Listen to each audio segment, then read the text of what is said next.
স্কুলে বলেছিল এখন তো এই দুদিনের মধ্যে হবে না কিছু, তুমি পরের বছর পরীক্ষা দেবে। প্রধান শিক্ষকের জন্য উচ্চ মাধ্যমিক পরীক্ষায় বসতে পারল না ছাত্র, এমনই অভিযোগ ছাত্রের পরিবারের এবং ছাত্রের। ইতিমধ্যে বিভিন্ন জায়গায় অভিযোগ করা হয়েছে।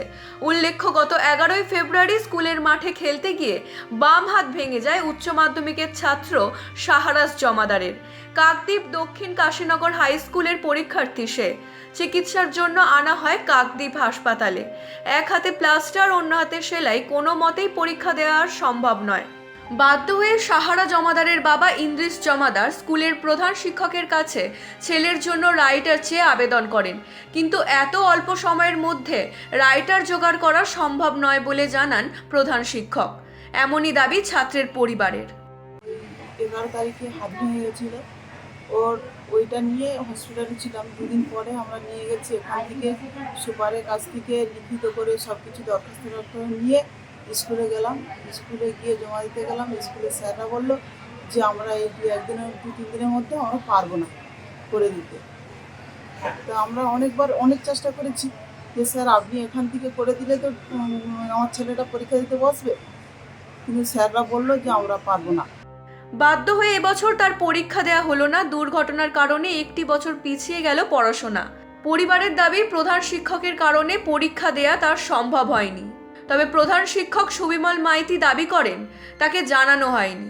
পরবর্তীকালে তিনি কর্তৃপক্ষের কাছে ঘটনা জানতে পারেন। তিনি আরও বলেন, তার নামে মিথ্যা অভিযোগ করছে ছাত্রের পরিবার। তারিখে আমার হাত ভেঙে গেছিলো বলে, তো এখন হসপিটাল থেকে মেডিকেল রিপোর্ট নিয়ে স্কুলে গেছিলাম। স্কুলে বলেছিলাম একটা রাইটার লাগবে আমার।